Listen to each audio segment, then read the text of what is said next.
بەناوی خوای گەورە و میرەبان خۆشەویستان و ئازیزان لە هەر جێگایەکان سڵاوتان لێبێ خۆشحاڵ و شادومانم ئەمڕۆ جارێکی دیکە بە خزمەتیەوەی عەزیز و خۆشەویست شاد دەبمەوە لە شاری هەولێر جیاواز لە شارەکانی دیکە خەڵکی دەڕژێنە سەر شەقام یادی لەدایکبوونی پێغەمبەری ئیسلام محەممەد درودی خوای لەسەر بێ دەکەنەوە جا من ئەمڕۆ دەستمەلایەن و لە بەشێ لە وڵاتیان دەپرسم چەند دڵخۆش و کەیف خۆشن و چەندێک گرینگە سونەتەکانی پێغەمبەری خوا صلی الله علیه و سلم لە ژیانی ڕۆژانەماندا جێبەجێ بکەین ئێوەش لەگەڵمانە بن.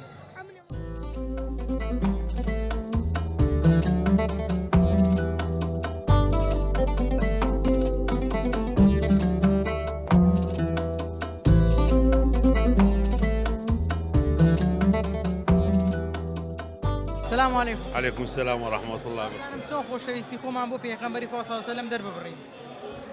ئەمە بەڕاستی هەموو ساڵێک خەڵکی هەولێرە بە تایبەتی ئەو مەولودەی دەیکەین کە نەناو بازاری و لە هەموو ئەسنافەکان خەیاتەکان و بەقاڵەکان و هەرێک بە ئەوەی خۆی مەولودەی دەکەین بۆ پیرۆزبایی لە گشت وڵاتانی زیان دەکەمەوانی بسڵمانن ئەو ڕۆژی ئەو مەولودەی پێغەمبەری. سنەتەکانی جێبەجێ بکرێن دەست بە سنەتەکانی وە بگیرێ. تابعاً گرینگە ئێستا بەڕاستی ئەو مەولودە ڕەمزەکە دەبی یعنی بیکرێ زۆر گرینگە یعنی کە بسەلمێنی کە بسڵمان هێشتام هەر هەنە لە دنیاە ئەگەدار بە زۆرترین ئەوەنە لە دنیاە بسڵمان.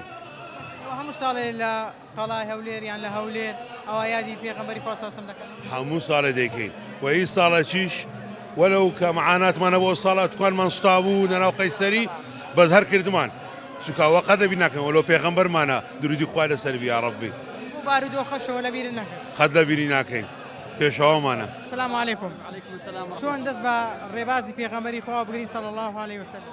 صلى الله عليه وسلم بحقيقة جاني بيغمبري نازار صلى الله عليه وسلم وجانا ما بيغمبري نازار صلى الله عليه وسلم لبو درسك لبو هم جاني هموما باشترين كس اگر تاوي لي بكين وباشترين نمونه تاوي لي بكين بيغمبري نازار صلى الله عليه وسلم بنص آيات قرآني خوای گەورە پێمان دەفەرمێتن باشترین کەس ئەگەر بێت و چاوی لێ بکەین نمونە بێت چێیە پێغەمبەری نازارە صلی الله عليه وسلم. لۆ ئێمە ئەگەر ئاەتی قورئانی جێبەجێ نەکەین لە ژیانماندا تەواو فاشلاتی بەدەستدەینین. لۆ پەیوەستیمان بە پێغەمبەری نازار صلی الله عليه وسلم تێکڕای ژیانمان دڵخۆشی تێدەکاتن. خوای گەورە لە قورئانی پیرۆز دەفەرمێتن أعوذ بالله من الشيطان الرجيم قل بفضل الله وبرحمته فبذلك فليفرحوا. یەکێک لەو ڕەحمەتانێک کە خوای گەورە بە ئینسانی بەخشە پێغەمبەری نازدارە صلی الله عليه وسلم وما أرسلناك إلا رحمة للعالمين لبو آدمي زاد بري لبو همو تكراي دنيا بيغمبري نازر صلى الله عليه وسلم رحمته همو بيغمبرك لبو قومك دسو تايبد من لبو هوزك دسو تنها بيغمبري نازر نبي صلى الله عليه وسلم لو همو جهانيان هات كواتر رحمتي لبو همو جهانيان بو بيغمبري نازر صلى الله عليه وسلم لو إنسان دبي دلي خوش بيبو بيغمبرك ولا بو إيمان أردرا دبي شانازي بيو بكين براسي دلمان بي خوش بي باشتريش تيش أويا الرباز والرزق بگرين علي مهاتين هاوار دكين وبربدنج خمان هاوار دكين بيغمبري نازر ما خوش صلى الله عليه وسلم بەڵام گرنگتر لەوە لە قسە عەمەلە ئینسان بچەسپێنی و هەوڵی ئەوە بدا بە عەمەلەکەی ئەوەی کە پێغەمبەری نازاری خۆش دەوێت صلی الله عليه وسلم ژیاننامەی زیندوو بکاتەوە ژیاننامەی سەحابانی ئەوەندەی ئەمە ناوی لە عیبان گەنجەکانیان لە بەریانە و سۆشیال میدیاکان پڕە لەوەی کەوە فلیم و نازانم کارتون و هەموو شتێک ئامادەینە تێدا بەڵام تەنها لە ژیانی پێغەمبەری نازار صلی الله عليه وسلم شارەزانینە چەند خێزانی هەبووە چەند منداڵی هەبووە چی کردیە چۆن ژیایە ئەگەر ئەو شتانە لە ژیانمان جێبەجێکەن دڵنیابن تێکڕای ژیانمان دڵخۆشی ڕوومان تێدەکات. السلام عليكم. وعليكم السلام ورحمة الله وبركاته. بابزانم ئەمڕۆ چۆن خۆت گۆڕیوە و بەجلی کوردی هاتیوە بازار. بەخوای ئێمە وەکو کەلتورێکی ساڵانە لەگەڵ چەند برادەرێکی خۆشەویست کە ساڵانە ئەو یادە پیرۆز دەدێ خۆمان حازر دەکەین جلوبەرجی کوردی حازر دەکەین چۆمە بەڕاستی بە ڕۆژێکی پیرۆز دەزانین چکە لەو ڕۆژەی مرۆڤێک لەدایک بووە کە سەروەری کائیناتە کە ئەو مرۆڤاتی ڕزگار کردووە لە نەزانی و تاریکی بەرە و ڕووناچێ. چۆن دەست بە ڕێبازی پێغەمبەری خوا بگرین صلی الله عليه وسلم. وڵای خۆی ئەوەی لەو یادە گرنگە ئەوەیە تەنها شیرینی بەخشین و مەولودێک نەبی بەڕاستی ئینسان دەبی ئەخلاقی ئەو پێغەمبەر هەرگرێت چکە خودی جێبەجێکردنی ئەخلاقی پێغەمبەر ئەوە نیشانەی ئەوەیە کە تو پێغەمبەر بە دڵ و بە جان خۆش دێت ئەگەر نا تەنها دەچێتە قالبی ڕیایی بۆن مێستان بەس بێم جلوبەرگێک لەبەر بکەم یان بەشداری مەولود بکەم لەو لایش کە ئەخلاقم هاوتەریبی پێغەمبەر نەبێ دەبی ڕەوشتەکانمان هاوتەری بێ ڕەوشتەکان دەبێ هاوتەری ئەو ئەوە نیشانەی ئەوەیە کە تو پێغەمبەر صلی الله علیه وسلم بە دڵ و بە جان خۆش دەوێت.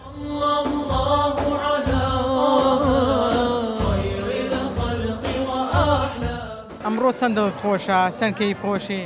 والله كيف خوش بيروزباي لقز مسلمانان زيان دكم ولا دايبوني پیغمبر صلى الله عليه وسلم هوادار روزه ببيتا روزي خوشي واشتي وازادي وبركات.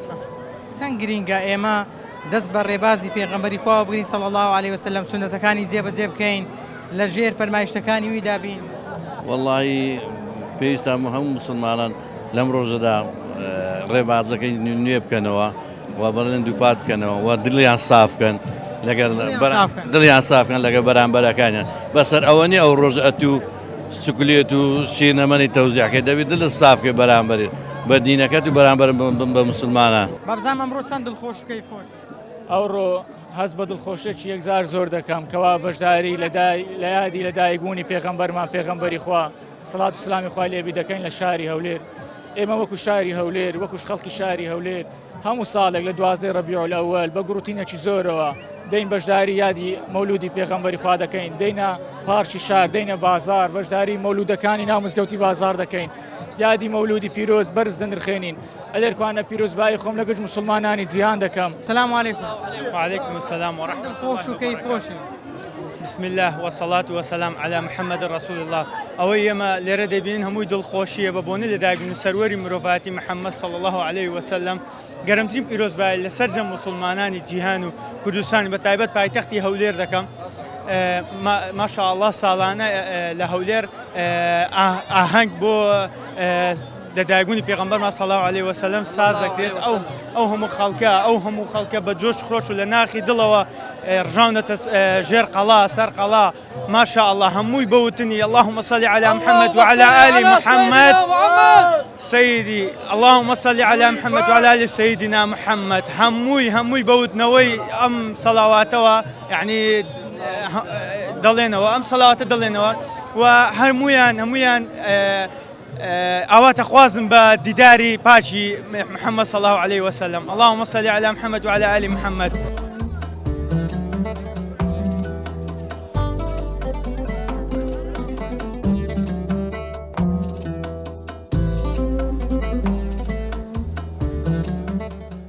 سلام علیکم. عليكم السلام. بابزان چەند دڵخۆشی ئەوڕۆ هاتیە بازاڕێ و لا ئێوە دڵخۆش و نەویتە زۆر دڵخۆشی؟ هەرێوەڵە. دەزانی ئەمڕۆ بۆ هاتیە بازار؟ بۆچی هاتی؟ ڕۆژی لەدایکبوونی پێغەمبەر صلی الله عليه وسلم. ئافرین. چەندێک ئەتوو هەوڵتدایە ژیانی ئەو پێغەمبەرە بزانی؟ وڵی زۆر زۆر هەرێوە. ئەلێرە سڵاوەتەکی لێ بدە. اللهم صل على سيدنا محمد وآل محمد. ئەوڕۆکە زۆر درم خۆشە یادی لەدایکبوونی پێغەمبەرە صلی الله عليه وسلم محەممەد المستەفا.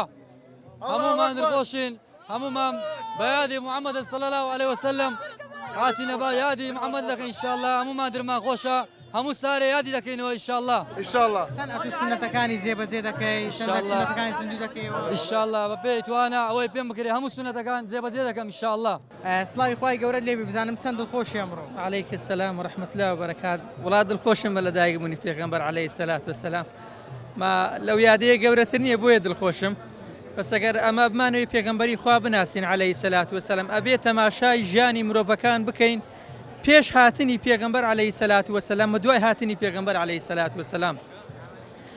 لە ژیاننامەی پێغەمبەرە هەیە عليه الصلاة والسلام یعنی پێشەوەی لەدایک بێ ژیان لەو پەڕی ناخۆشیدا بووە بەهێزەکانیان لە ناو ئەبرد گەورەکان بچووکەکانیان ئەچەوساندەوە عسێبیان بۆ فەقیر و هەژار و نەدار نەدەکرد دار و بەرد و خورما و سەنەمیان ئەپەرست خورمایان بەخوای خۆدا نابوو هەر کاتێ برسیان بە خورماکەیان ئەخوا لەو نەفامێ ژیانیان بەسەر ئەبرد یا کڕۆشیان بۆ دار و بەردە ئابرد ئاژەلیان ئەکردە قوربانی بۆ دار و بەرد هەندێکیان مەلایکەتیان ئەپەرست ئەیانگو ئەمانە کچی خوان پەنا بخوا هەندێکیان جنیان ئەپەرست ئەیانگو ئەمانە غزمەتیان لەگەڵ خوا هەیە پەنا بخوا لەسەر شتی کەمی دنیا شەڕیان ئەکرد یعنی پێش هاتنی پێغەمبەر عەلەیهی سەلات وەسەلام دوو دانە عەشیرەتی گەورە هەبوون 40 دانە ساڵ شەڕیان کرد لەسەر یەک عوشتر ئەجە تو فکر کەوە ئەبێت چ خەسارەتیان دابێ لەم شەڕەیە ئەبێت چەند مناڵی یەتیم بێ ئەبێت چەند ئافرەت بێوەژن بێ ئەبێت چەند پیا و کوژرا بێت 40 ساڵ شەڕ بکەیت لەسەر یەک دانە عوشتر و هەروەها بە چاوێکی سووکەوە تەماشای ئافرەتانیان ئەکرد پێیان شەرم بوو ئەگەر کچیان بووبایە پێیان عیبە بوو بەڵام ئەگەر تەماشای پێغەمبەر بکەی عەلەیهی سەلات وەسەلام هەر کاتێک کچەکەی خۆی کە حەزرەتی فاتیمەیە ئەگەر بەهات بایەماری پێغەمبەری خوا عەلەیهی سەلات وەسەلام لەبەری هەڵ ئەستاوە یعنی بەهاتنی پێغەمبەر عەلەیهی سەلات وەسەلام دنیا ڕووناک بووە بەهاتنی پێغەمبەر عەلەیهی سەلات وەسەلام زوڵم نەما غەدر نەما بوختان نەما زینا نەما مەشروب خواردن نەما ناخۆشی نەما بەڵام بەداخەوە ئێستا ژیانی کە 1446 سارە ئێستا وا خەریکە ئەو ئومەتەی پێغەمبەر عەلەیهی سەلات وسەلام بگەڕێتەوە سەر زمانی پێش لەدایکبوونی پێغەمبەرمان عەلەیهی سەلات وسەلام کەوتو سەرفرازمان کە ئینشاءالله.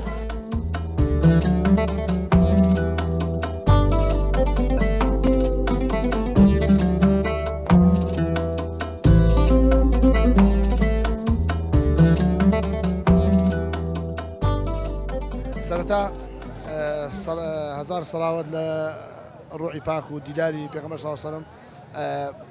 ئەوڕۆ زۆر زۆر دڵخۆشم. سڵاو لە ئێوە، سڵاو لە بینەرانی کەناڵی پێیان. بێگومان ئەگەر دڵخۆش نەبم بەشداری ئەو تەجەمع و گرتبوونەوەی ناکەین. بەخۆ دەزانی ئەوڕۆ ڕۆژێک زۆر زۆر گەرمە لە جەویش. بەڵام ئەمن وەکو خۆم ساڵانە بەشداری دەکەم لەو یادەی وە پێش دڵخۆشم.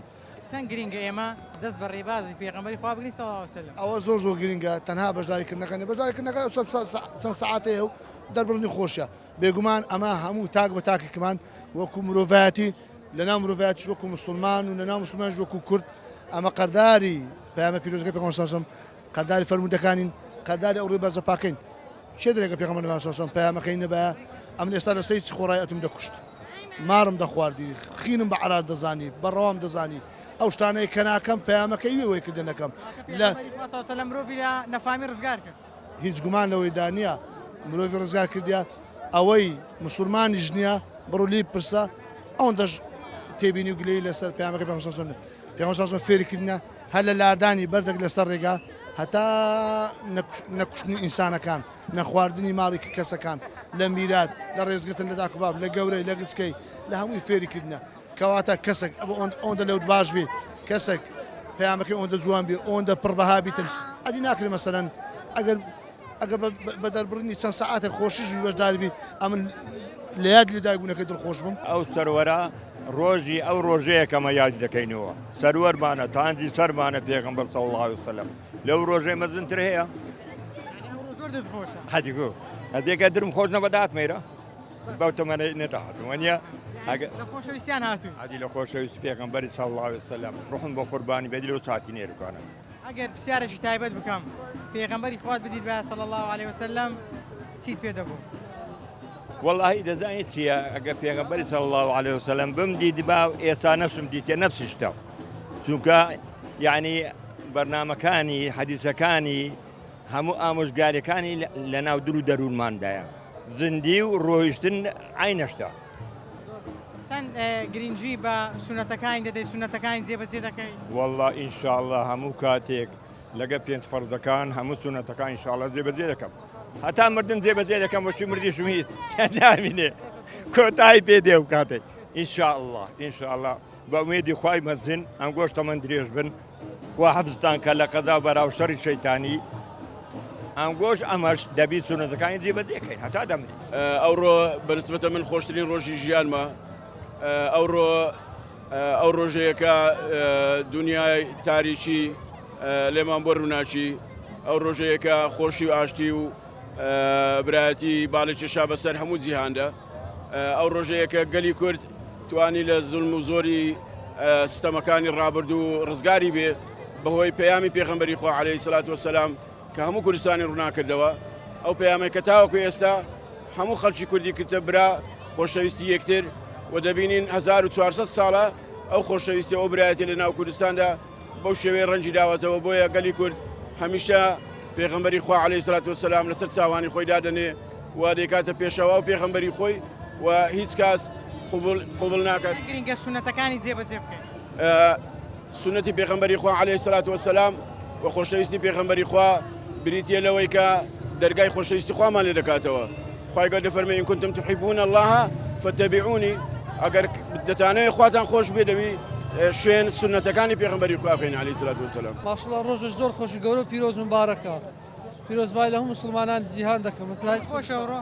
طبعاً بێگومان زۆر. چەند گرنگە سونەتەکانی پێغەمبەری خوا صلی الله علیه وسلم جێبەجێ بکەین؟ سونەتەکانی زۆر مهمتر لە یادکردنەوەکەی. پێویستە سونەتەکانی تەطبیق بکرێ یەک بە یەکە. بەڵێ. تۆ سونەتانە کامانە زۆر گرنگی پێ دەدەی؟ وەڵی چێشتەنگا نێژ چێشتەنگا، دار سیواک بەکارهێنان، پاک و خاوێنی ڕاگرتنی ژینگە، گرنگی پێ دەدەیت زۆر زۆر بە خاصم بە منداڵەکانش دەمە یەک لێن کەسش پڕە نەدەنە سەجادەی ئەبەدەن سنەتە جێبەجێ بەرە بەرێ تاکید زام ئەوڕۆ چەند دڵت خۆشە والله زۆر زۆر بۆ زۆر دڵت خۆشە خەلە بۆ مەولود پێغەمبەر یادکردنەوەی ئەو پێغەمبەرە جوانە صلى الله عليه وسلم هاتوو دەیناسی ناوی چ بوو چەند منداری هەبوو بەڵێ ناوی محەممەد صلى الله عليه وسلم ناوی محەممەدی کوڕی عەبدوڵای کوڕی عەبدولموتەڵیب بوو حەب مناڵی هەبوو سێ کچ و چوار کوڕ چار کچ و سێ کوڕ ئافەرین ناوەکانیان چ بوو ئیبراهیم محەممەد و قاسم کوڕەکانی بوون لەگەڵ ڕوقیە و ئومکەلتوم و زەینەب و فاتیمە کچەکانی بوون با بزانم لەگەڵ قورئان خوێندنا چۆنی والله زۆر باشم الحەمدولله باشی بەڵێ چەندت قورئان خوێندووە والله 5 جزء و شتێک الحەمدولله 5 جزء لەبەرە الحەمدولله 5 جزء لەبەر ئێستا باشە ئێستا با بزانم یەک لە سوورەتەکانم لە بۆ برێ با سوورەتی ئەوم لۆ سوورەتی کەوسەرم لە بۆ بسم الله الرحمن الرحيم إنا أعطيناك الكوثر فصل لربك وانحر إن شانك هو الأبتر دەسڵاواتە چشم لە بۆ لێبدا اللهم صل على سيدنا محمد وعلى آل محمد يا فرين تمام دريج يا رب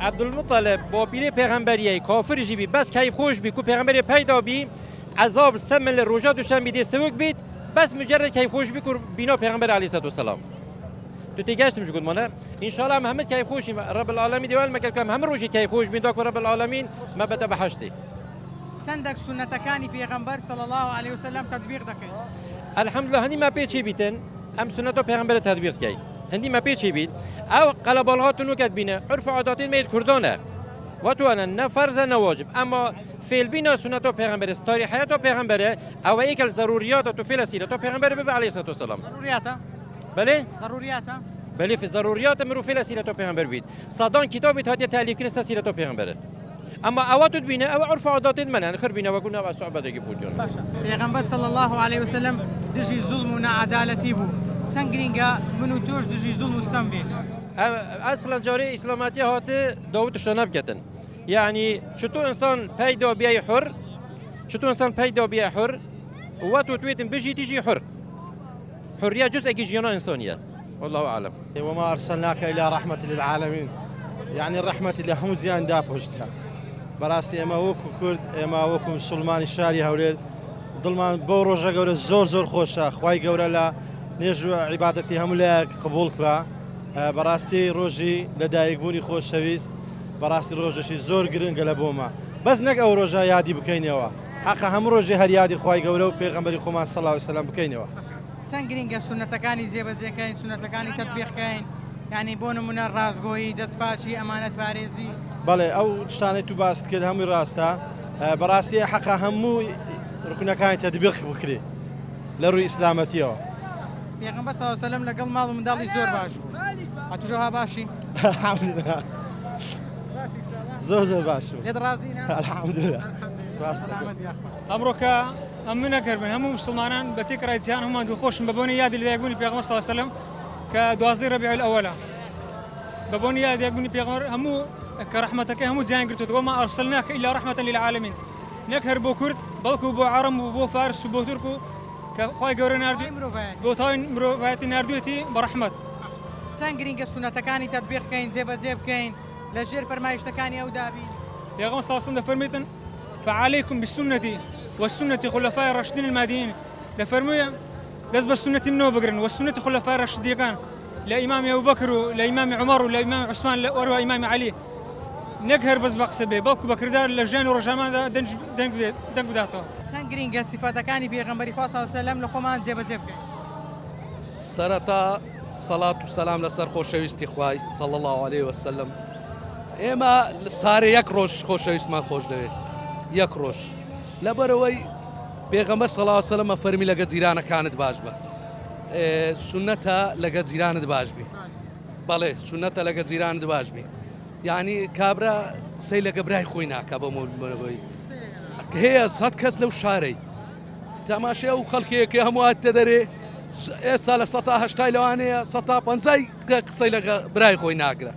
با پرسیارێکی تایبەت کەم لە خەڵک گەڵێ با بزانم ئەتوو یەک لە سفتەکانی پێغەمبەری خوا صلی الله لەگەڵ هاوسەرەکەی باش بووە ئەتوو چەند لەگەڵ هاوسەرەکەت باش ئەم زۆر لەگەڵ هاوسەرەکەم باشم زۆریش وە زۆرشم خۆشێ بە هەموو دنیای نادەم بەرێ دری ناشێنی دەری لەوانەیە هەندێک جا ئینسان ڕاستی برێ یان لە دنیا ڕاستگۆبی ینی بەڵام زۆر جار ئەتوو شتێک هەیە یان لە بینی ژن و مێدان کێشەکارەبی زوڵمی لێ ناکەی ستەمی لێ ناکەی حتا پێم بکرێ نەخێر زۆڵمی لێ ناکەم نەخێر زۆر دڵخۆشە لەگەڵی زۆرشم خۆشەوێت تاجی سەری منە چاوت ماچەکەم کاکی برایم چەند گرینگە سیفاتەکانی پێغەمبەری خوا صلی الله علیه وسلم لە خۆمان جێبەجێ بکەین صفاتەکانی پێغەمبەری بسم الله الرحمن الرحيم ما كان محمد أبا أحد من رجالكم ولكن رسول الله وخاتم النبيين أو معلومة قوله بيغمرانا شفاعت كرا إلا بيغمر صلى الله عليه وسلم ما شاء الله أو روجة زوزو مباركة لا همان هر وكو عالم تمشاكا ما شاء الله دري روجة 10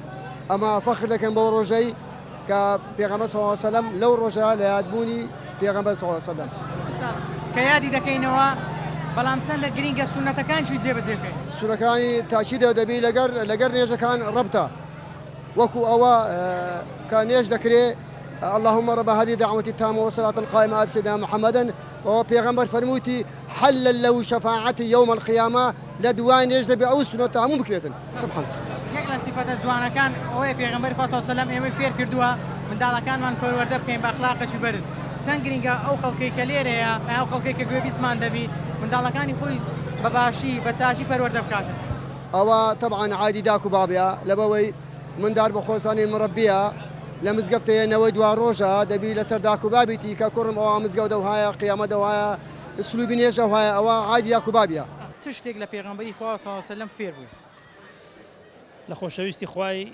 ئەخلاقی بەرز فێر بووین کە بەڕاستی قیمەی ئەخلاقە وئینەکە لەعەلا خولوق عەظیم داواکارم لە خوای گەورە ئەو یادە پیرۆز کە لە هەموو مسلمانان بەتایبەتی مسلمانانی شاری هەولێر کە بەڕاستی لە 750 سال پێش ئێستاوە ئەو یادە دەکەنەوە زۆر بەگەرم و گوڕی داواکارم لە خوای گەورە لۆمان بەردەوام کە خوای گەورە ئەو خۆشەویستەمان لۆ بکاتە شەفیع لە ڕۆژی قیامەت پێغەمبەری خوا صلی الله علیه وسلم باسی ڕەوشتت کرد زۆر گرنگی بە ڕەوش بەرزی داوە بەڵێ دەفەرمێ إن أقربكم مني مجلسا يوم القيامة أحاسنكم أخلاقا نزكترين كز لقيامة لمن أويك روش لهم لا كامتا لهم تازياتر روش برسرة أمن دائما دلخوشم كبيغمبرك عندنا زار صلى الله عليه وسلم لجان ما دابوني هي تنهار ربيع الأول دوازي ربيع الأول نابتا روجك كوا روجي لدايق بوني بيغمبر ما صلى الله عليه وسلم همو روجك لتمن ما كوا دروا همو روجي نيكردنوي إن شاء الله للايما بەپەیامەکی بە حەدیسەکی